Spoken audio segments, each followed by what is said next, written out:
Welcome back, everyone. You are listening to the Truth That Heals podcast. Today, I have a special guest. Her name is Diane Halfman. She is a inspirational woman, a podcaster whom I've worked with previously, and it is such an honor to have you on the show. Welcome, Diane. How you doing? I'm doing well. Thanks, Ryan. Happy to be here with you. Now, thank you for coming. I don't know if my audience knows you or if they've come across your work. Can you share with us a little bit about who you were before the podcast started? Yeah, happy to. I came from a middle class family, Roman Catholic faith. I did 12 years of Catholic school and led a pretty sheltered life. And so, I was married and had two children. I now have four grandchildren. And, I didn't grow up thinking I was going to be a police officer. I actually thought that I was going to be an attorney only because when I went to college, my father said, are you going to be a doctor or an attorney? As if those were my only two choices because he wanted me to be successful in life. And so I thought, well, I don't want to be a doctor, but I'm kind of interested in law. So that's why I pursued a degree in law. And as I was finishing my senior year, I got a degree in criminal justice and decided that I didn't want to be an attorney, that I didn't want a job that I was inside and it seemed very tedious to do that kind of work. And I had people who were graduating with me, a lot of the guys that were going into law enforcement with San Diego PD, and they encouraged me to take the test, which I did. And so I scored well on that. And, by the time I took the test, I was 3 months later, I was on the department. So it was one of those kind of whirlwind things. And I always believe that we're guided in our next steps that really help us to do the work we're here to do. So it sounds like from a very young age, you already had this desire to be of service, whether it was through the law or by being a doctor. Was there ever an influential person who kind of, I guess, directed you or inspired you to be of service to people? Yeah, I would say, several people. I was really fortunate to have very positive people in my life. My parents were really a big influence, and I got to see a really big spectrum of life. My mother came from a very wealthy family that she was very humble and downplayed that. And my father came from a farm in Indiana, a very poor family, the youngest of eight children. And so, they came together because my dad had joined the Navy. And when he came out to San Diego, my grandmother, who was widowed at the time, felt that no one should be alone at the holidays. So she had called down to the Navy office and said if anyone was going to be alone for the holidays, that they could come to their home for Thanksgiving dinner. And my dad was chosen as one of those people, and that's how my parents met. And they were pen pals for about a year before they started dating and had gotten together. So, it's kind of this cool story of, people from different aspects of life of how they can come together. And my dad was, a hard worker, became worked for the federal government for 43 years. My mother, even though she stayed home for most of the time, she was always in entrepreneurial and was involved in real estate, as well as she owned a deli for the 8 years that myself and my siblings went to college to help pay for that. So, there was always that family support, and that inspiration is that our family motto was faith, family, and friends. And that with faith, you could do anything. Family was important. You would do anything, and to keep a close knit of friends together. So I had that inspiration that was really, really amazing.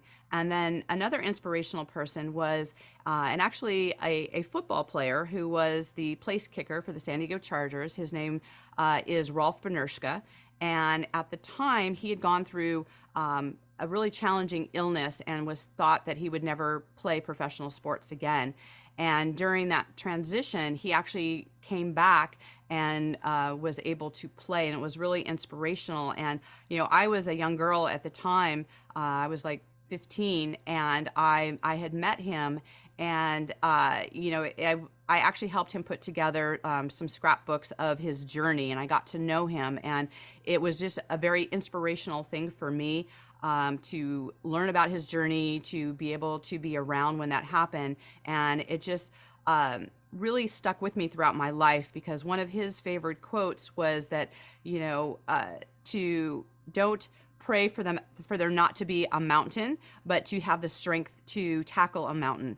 And I don't know the exact phrasing of that, but it basically was any challenge that you are faced with, that God, pray for God to give you the strength to get around it. And I always kept that with me throughout my life with any challenges that I had, that I always looked at things that any challenges that came in front of me, that it was happening for me. And I just had to look for what was the lesson. If I had to go through challenging times, that it was only because I needed that skill set to help other people get through challenging times. So it's a more of the orientation of how you look at things, that no matter what kind of victim experience you may have, we get to choose whether or not we label ourselves as a victim or we choose to be a victor and learn from it. Wow. It's it's very different hearing your perspective, because on this podcast I really enjoy hearing so many different views, and your view of family support is, I think, something very fresh. I personally do talk a little bit about it on my personal podcast, because on my healing journey, the ones who rescued me were actually my mom and dad, because they believed in me. And although we did have our difficulties, they always showed their support. Um, and did that give you courage to tackle these mountains, or did you find support from other places as well? I think all the above. One of the things, one of my friends who did not have a very fortunate, family life, and she didn't have parents that were supportive, and to be able to have that. And one of the things that she had shared with me was, she said, one of the things that you're fortunate to have is that you always have a safety net. That no matter what happens, your family is there for you, and not everyone actually has that. And so one of the things that, I've talked about with my friends is that if you don't have that in your immediate family, you can have a created family. That, it's not about having hundreds of friends. It's about having one or two that you can call on. I've got friends, we call that your 2 a.m. friend, that if something happens that's challenging, who's that friend you can call at 2 a.m. and that will be there for you, that will answer that phone and be there for you. So we can create our own family as well. If it didn't happen in our family of origin, it's up to us as adults to be able to go, who is my family of that I'm creating for myself? Who are those trusted people? Because, as humans, we're meant to be social creatures. We're meant to be connected to other people. And, I have a friend of mine who I thought it was really wonderful, where she said, trust is not something that you give someone, because we can all be let down. People can break our trust. A lot of things can happen. Trust is something that you choose. And you choose to trust someone, and there's going to be failures, there's going to be breakdowns. That's just part of the human experience. But when we choose trust, when we choose the people who are close to us, it allows ourselves to expand and grow and not be stuck in what happens in the past, because we can't do anything about the past. All we can do is look at what's possible, what can we learn from it, and what we can move from that. And having some trusted people around us really makes a difference. I really like how you brought up choice, where a person can choose, and to be creative and make their own family, because sometimes our biological families, unfortunately, are not as supportive. But like you said, we can be creative and choose. For those who are in this difficult situation, where they don't have the support of their families and they're trying to choose, what advice can you give them when it comes to discernment? Because it really does take discernment to choose who you're going to trust. Yeah, absolutely. Well, I believe, we all have discernment within us. It's just a matter of whether or not we trust our own discernment or not. And so I think that a good place to start when it comes to discernment is to think of a time where you had some internal knowing, right? Because there is a difference between knowledge, all the book smart out in the world, and then there's your knowing within yourself. And if you can pick just one time in your life where you knew something and you were able to rely on that, that gives you the foundation that you've been able to trust yourself at one point. And even if you didn't listen to it, and let's say that you got caught in an unfortunate circumstance, but that you remember where something within you was like, oh, I shouldn't move forward, or maybe that's not a good idea, or oh, I should listen to this, or this is for my good, right? Even if we didn't listen to that advice, we felt it within ourselves. We felt that happening within ourselves. And so when we actually have that experience, that is our indicator to know that our discernment actually works, that we have to just take the time to listen to it. And, discernment builds by giving yourself that silent time, whether you're someone who prays or meditates, just being in silence is enough, right? There doesn't have to be a formal, words or anything in that. But if we can just take the time, even just a few moments to be in silence and listen to what our inner knowing is, some people call that God, they call it discernment, they call it intuition, whatever that is, we all have that within ourselves. And it's only about just fine tuning it. Like when you work out and you're building a muscle, you can build your intuitive muscle, and take time, no matter where you're at, to just be able to feel and use all of your senses. So many times we rely on just our vision or what someone tells us, but we have a lot of different senses. And one of the things that I teach people to get to learn about their own surroundings and to build up that intuitive knowing is there's an exercise where in your home, like to know like every inch of your home, and you can do this like literally closing your eyes and feeling, how do you feel in a room? Do you feel comfort in a room? Do you feel like at ease in a room, or does something trigger you in a room? And then open your eyes and see what inspires you in that room, or what maybe triggers you in that room.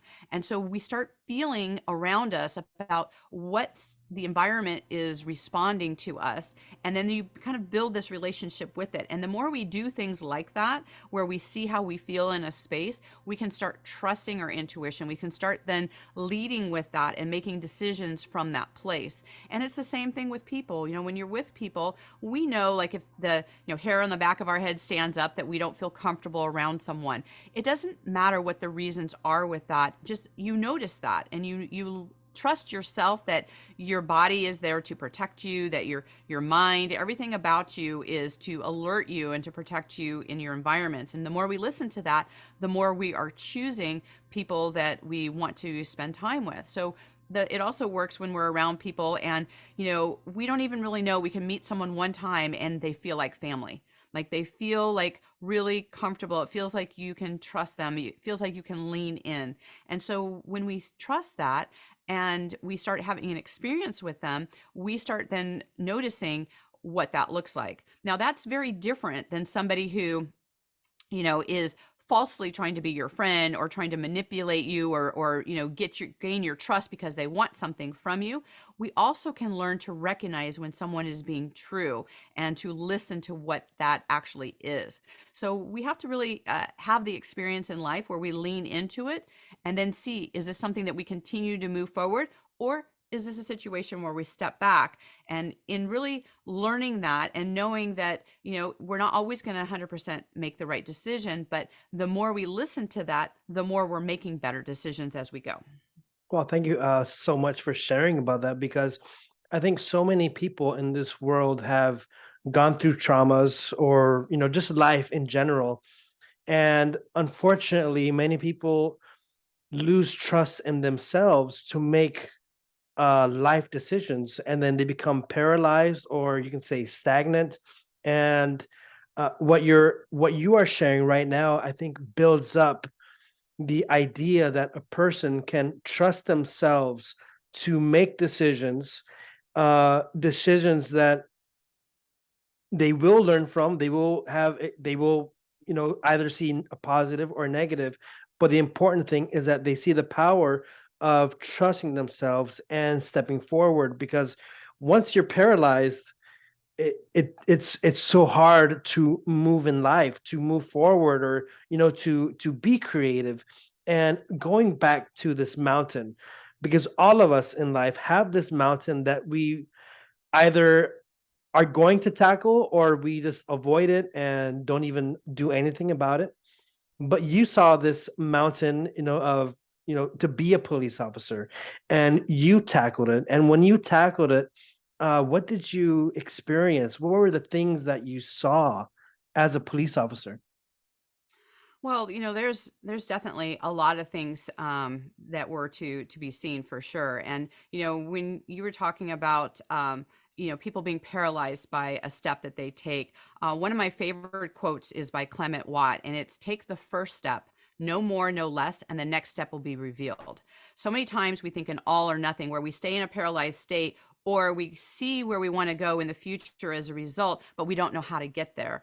And we don't necessarily need to know the how, we just need to take one step. And in taking that one step, the next step will be revealed to us. We'll either know, hey, maybe I need to take a step back and evaluate. Maybe I go right, maybe I go left. But it's only in taking that first step forward, it allows us to then see new information and make decisions from there. So it's about making those incremental steps in going forward that allows us to break free from that paralysis that happens.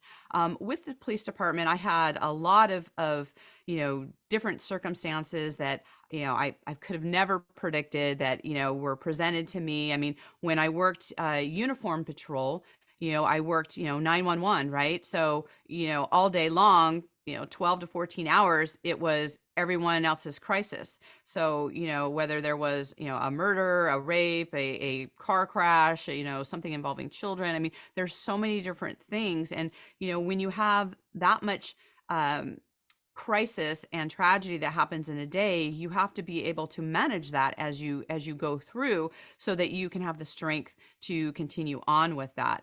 And so you, as a police officer, tend to learn to compartmentalize, where you can kind of put that aside so that you can have the energy to move to the next thing. But it is important to be able to have some strategies in your life where you are doing recovery. For me, it was going to the gym and working out, because I felt like by keeping my body strong, it could keep my mind strong. Having a close relationship with God, and just praying for safety for myself, to be able to come home to my children, to be able to have good impacts in my community. That was a foundation that I had, and that goes back to the foundation of faith within my family. And then, I worked undercover as a prostitute, because we were hunting a serial killer. And there was, at the time, there was a serial killer, the Green River Killer, who had killed 70 women, and 20 of them were in San Diego. And he was actually being captured through undercover prostitution. Gave some of the clues in order for him to be apprehended. But then there's always copycat killers. And so, we were doing some of these things to be able to not necessarily look at who was sleeping with who, but because I was arresting like 34 men a night, it was about putting them in a time and place because of the other crimes that are associated with that, whether that's human trafficking, whether it's robbery. If you can put someone in a time and place, and then other things are happening because of what is surrounded with prostitution. And we weren't necessarily using the words human trafficking back when I was a police officer. It was associated crimes and what those things look like. And so when you start looking at those things, those have an accumulative effect. Even when I was working, gangs at the time, gang members were coming down from LA. There were some conflicts in San Diego. This was back in the 90s, where we had, the Get Down series, where people were using AK-47s in grocery stores to cause fear. And, when the different gangs were at odds with each other, usually someone would end up dead each night on each side of the gang.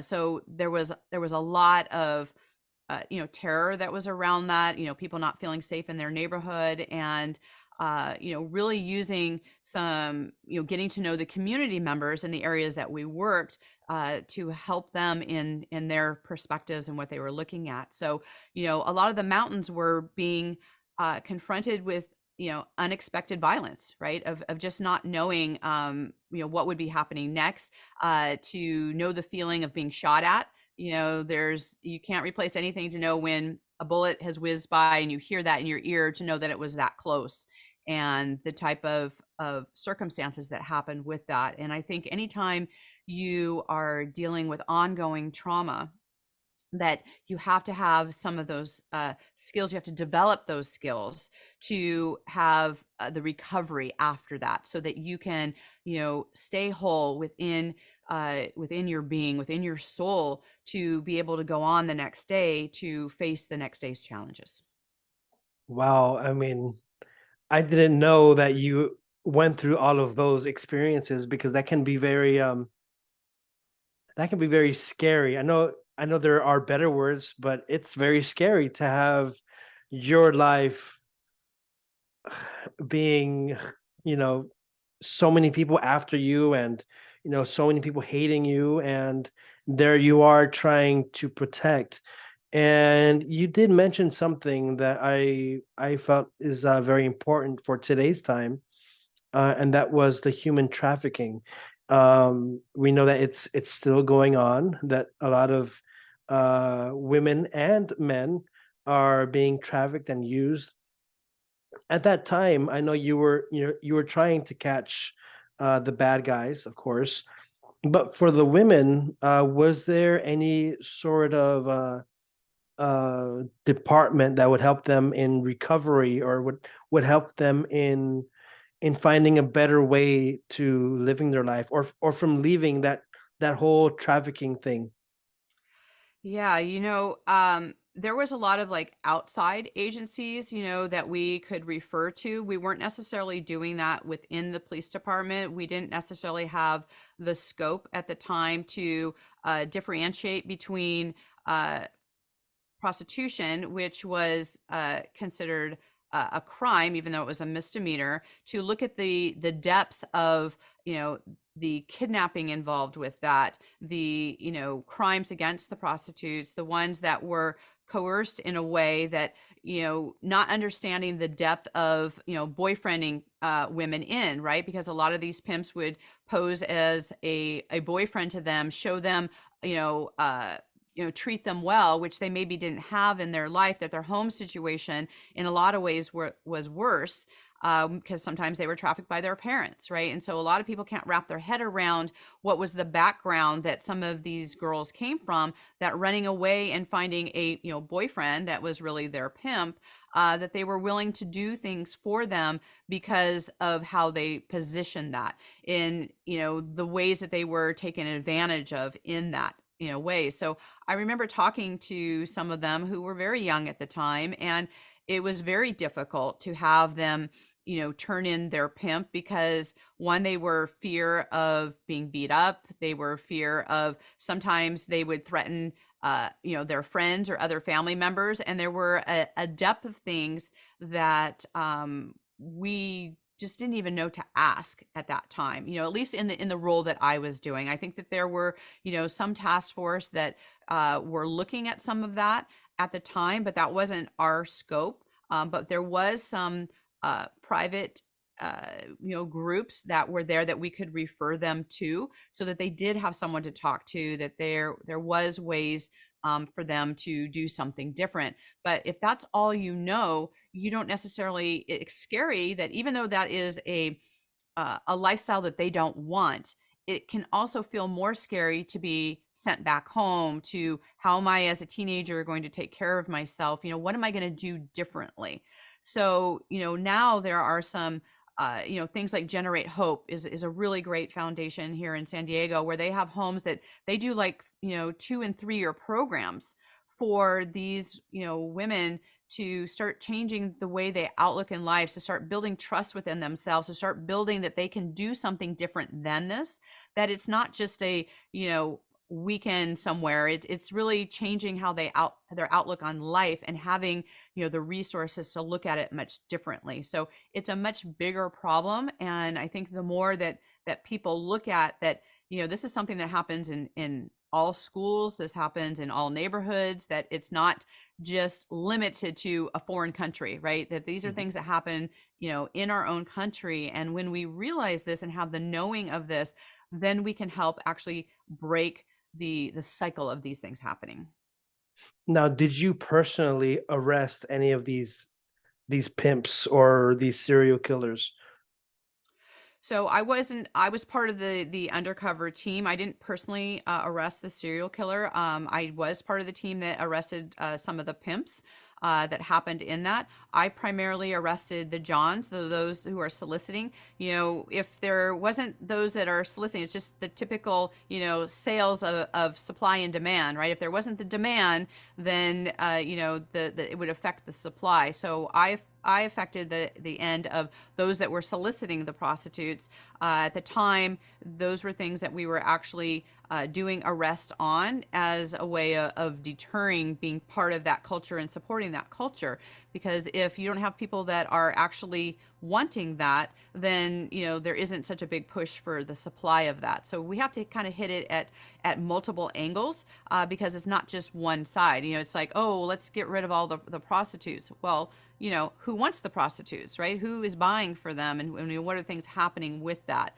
And so, when we start looking at, human trafficking is the largest illegal commodity in the world today. It is one of the reasons why, professional criminal organizations, whether it be gangs or mobs or any of those things, are doing that, because it is more money than guns, more than drugs, any other type of illegal trade, because a human can be sold over and over again. So if we don't start looking at this is a billion-dollar industry, that if we don't start exposing those type of companies that have, like, the shell companies that are supporting these things, that we don't necessarily realize what are the companies that are actually benefiting from all of this. We have to start really looking deeper and be investigative of who are the type of organizations that we're supporting that is allowing these type of behaviors and taking advantage of young children.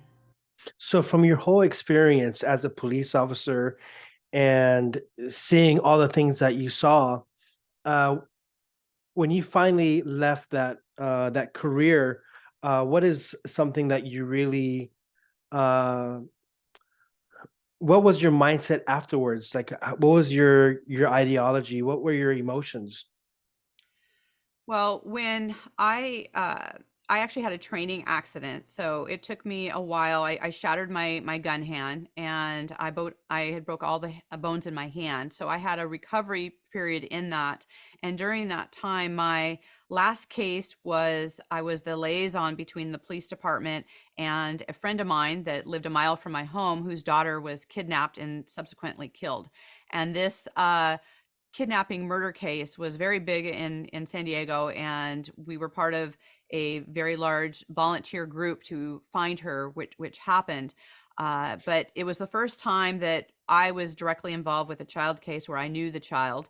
And, it was one of those things that my daughters were very young at the time. And, between the case itself and, the year of trial and things that happened with that, at the end of that, when I actually had retired from it, I took some time away to really start realizing that I had adrenal fatigue that came from just the type of life where you're constantly start go, and you, like, you can do some boring reports and write them out, and then you're in a police chase, right? And you're sitting in your car, and then you're on a foot pursuit, right? And there's just so much that affects your mind, body, and soul in the work, that I really started looking at how I could look at my life differently. How can I restore and really come back to a harmony within myself, so that I could heal myself and be able to, I believe that in giving, we have to give from the overflow, right? So many times people give from a deficit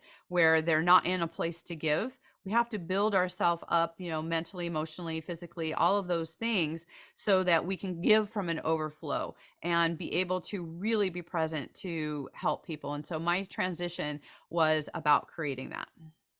So you mentioned right now healing, building up oneself, harmony. All of these are, I think, beautiful things which all of us can aspire for, especially those who might feel that they're in a position in life which is very difficult. And I would love to hear more about that. But for our audience, they're going to have to wait for our next episode where we're going to dive more into what it is that Diane does, because you do amazing things. Can you briefly share with us what it is that you are doing today? Yeah, Ryan. So I transitioned into, in that last case, in part of that restoration journey, it came to me the term spa life.